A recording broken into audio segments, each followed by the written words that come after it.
Baik, yang pertama tentu sebagai pendidik dengan keterbatasan-keterbatasan di masa yang harus kita lewati dalam kondisi pandemi ini ya. Di saat sedang tidak pandemi saja tentu kita sudah punya banyak kesulitan apalagi di dalam kondisi pandemi. Yang pertama, jangan kita lepas robitatul qulub atau ikatan hatinya, yakni ya satu hal yang sangat ditekankan oleh para pendidik, para murabbi pada zaman dahulu adalah doa. Bagaimana guru mendoakan murid, bagaimana murid mendoakan guru, itu harus terus berjalan. Ya, makanya dulu kalau di pesantren ya, jadi kata para peneliti kalau ada yang mau meneliti metode pendidikan pesantren, kalau bisa menyeragamkan hebat karena saking tidak seragamnya metode pendidikan pesantren. Tetapi ada satu yang mengikat ya di semua pesantren itu adalah robitatul qulub baina syekh wal murid ya, antara guru dengan murid itu, antara kiai dengan santri itu ada ikatan hati yang sangat kuat. Makanya dulu ada guyonan kalau di pesantren Al Muayyad Mangkuidan itu Kiai Ahmad Umar Abdul Manan rahimahullah taala itu terkenal santri-santrinya itu sukses-sukses. Nah, ternyata di antara santri-santri yang sukses itu justru santri-santri yang nakal itu malah banyak yang lebih sukses daripada santri yang pinter maupun santri yang khidmah ya. Jadi kalau rumus sukses katanya santri itu santri pinter, santri khidmah, santri nakal. Kok santri nakal bisa sukses gitu ya? Karena justru santri-santri yang nakal itu biasanya Pak Kiai sebut namanya secara khusus di dalam doa-doanya ketika tahajud gitu. Masya Allah gitu ya. Jadi metode pendidikan yang seperti itu. Kalau kita dulu kan ya kenalnya Sayyidina Umar karena didoakan khusus oleh Rasulullah SAW. Ya Allah, perkuatlah Islam ini dengan salah satu di antara dua yang lebih engkau cintai. Mana yang lebih engkau cintai? Umar bin Khattab atau Amr bin Hisham ya. Kalau nggak Umar bin Khattab, Abu Jahal itu dua orang yang diharapkan bisa bergabung ke barisan dakwah ya. Karena didoakan. Nah ini para kiai ini dulu santri-santri yang nakal itu malah didoakan secara khusus ya. Didoakan secara khusus untuk mendapatkan bimbingannya Allah Subhanahu wa taala.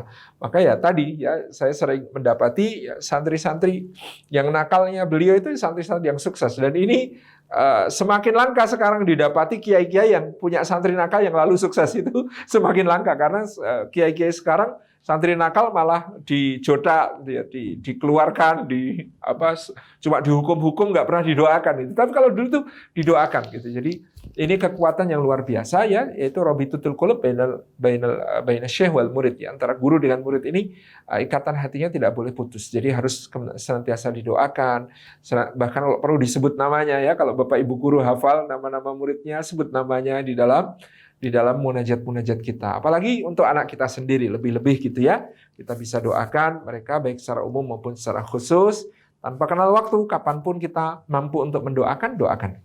Yang kedua, tentu riyadhahnya kita sendiri ya di dalam memperbaiki diri kita sebagai guru. Karena dan juga sebagai orang tua, bagi para orang tua ya, untuk menjadi guru bagi anak-anak kita. Ya, jadi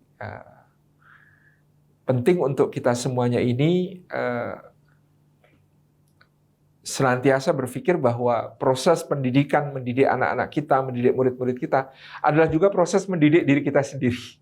Menjadikan pribadi kita lebih baik. Karena keteladanan yang memancar dari diri kita lah yang insya Allah akan juga menjadi sesuatu yang sangat berharga untuk menentukan arah pendidikan dari anak-anak kita itu. Jadi ini yang kedua. Jadi penting untuk kemudian kita menyikapi proses tarbiyah. Makanya kalau dalam proses tarbiyah itu ya tumbuh bersama-sama. Yang belajar bukan cuma mutarabbinya, murabbinya pun belajar. Bahkan kadang-kadang belajar lebih banyak. Saya dulu sebagai mutarabbi nggak paham, ini dikasih tahu oleh ustadz materinya begini-begini kok nggak paham. Tapi begitu jadi murabbi ngajarin, ya jadi ternyata lebih paham gitu ya. Jadi proses tarbiyah itu adalah proses di mana yang belajar bukan hanya muridnya, tetapi juga gurunya.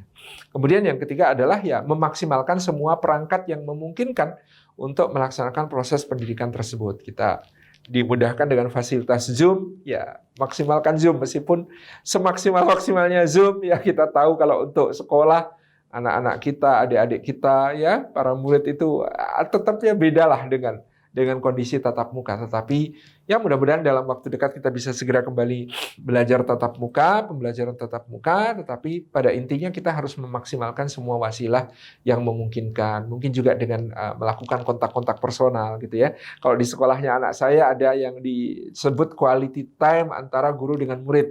Jadi ada waktu-waktu di mana video callan antara guru dan murid ya tidak boleh diganggu orang tua, tidak boleh diganggu murid-murid yang lain. Ya ini betul-betul personal dengan mereka dan kemudian mereka bisa curhat murid-murid ini kepada gurunya dan lain sebagainya. Saya kira ini yang bisa kita lakukan di tengah kondisi yang seperti ini. Wallahu a'lam.